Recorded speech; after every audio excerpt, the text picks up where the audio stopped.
How is this a good investigation? How is this a thorough investigation when you don't even test the beds where the bodies were found?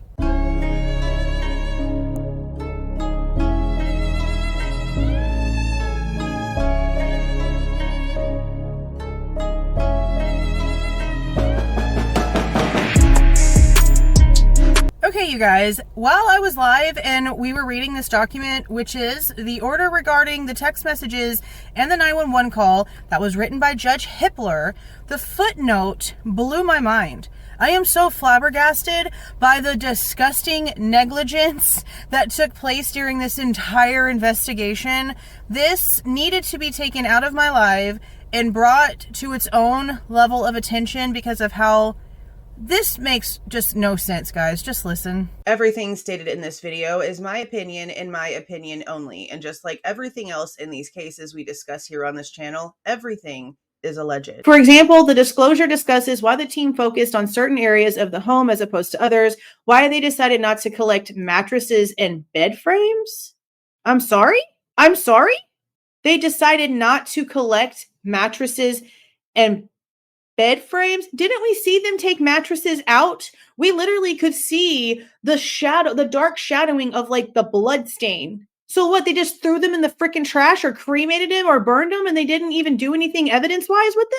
And why they swabbed and or applied amido black where they did. So they're trying to say they didn't do any of that to the mattresses and the bed frames? They didn't do anything forensically to them? I am so angry at this, like I can feel myself shaking a little bit. What? Do you not realize that, like, if somebody, oh my God. Don't they realize that if somebody was on the freaking beds, then they could have easily, like, grabbed the freaking headboard for support as they were doing something else? Like, are we serious? What the actual F? How the shit? Oh my God. I cannot believe they did not do anything with the freaking mattresses. What in the actual, that's where, oh my God, not even Maddie's?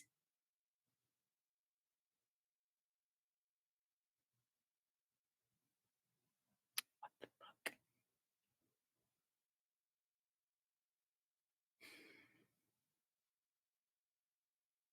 I'm so pissed. Even if it was just like, because in my mind, I still think that Kaylee was in her bedroom. And honestly, if what Dylan said about how they were all in Kaylee's room talking about getting food is true, then that sort of gives that more stance that she was in her room that night and asleep in her room that night and woke up because she heard other shit going on. Because I've always thought that Maddie was asleep in her room, Kaylee was in her room, and Kaylee heard something, maybe left Murphy in her room.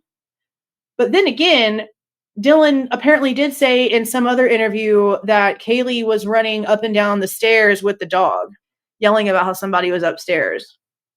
So maybe she didn't leave Murphy in the room. And maybe she did originally go to sleep in her room and then went out of her room whenever she thought something was going on because she heard a bunch of shit going on. But how do you explain Dylan claimed that she heard music and singing? The more we get, the more we don't know.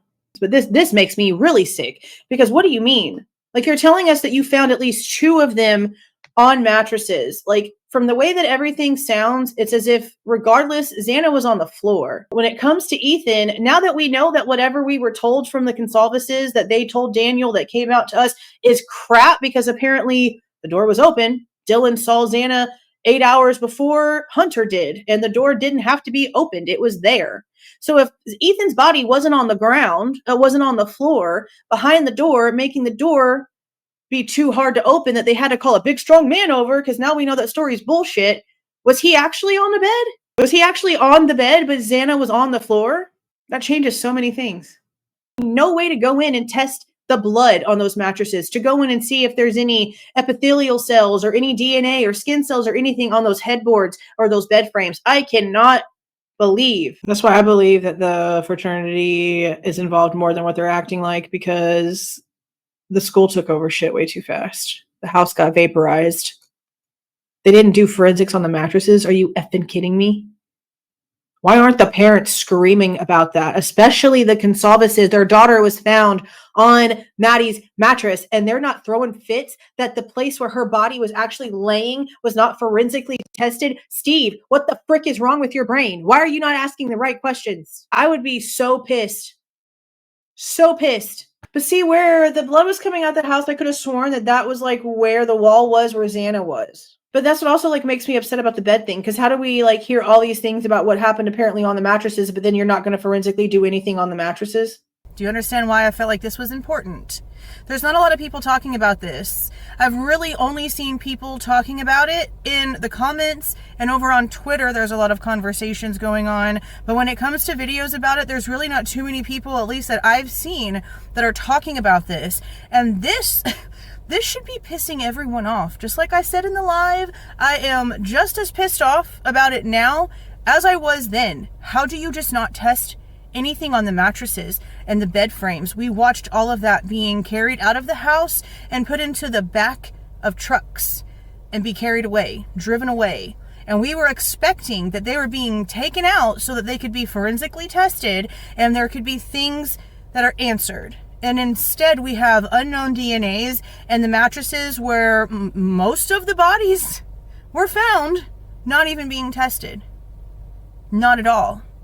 How is that a thing? How is the beginning of your story that these 4 people were found in their beds, which we know isn't actually factual? We know at least 2 of them were. But when it comes to Xana and Ethan, besides the fact that the PCA and now what Dylan's story is that Xana was on the floor, we at this point, because we've come to the determination now with all of the court facts coming out about the 911 call, that the story that we got from the Goncalveses about the door being shut was false. So then where was Ethan? I have been going back and forth through all of those things in my head since we read that on the live. And now I want you having it going around in your head too, because how is this how this case went? How is this a good investigation? How is this a thorough investigation when you don't even test the beds where the bodies were found?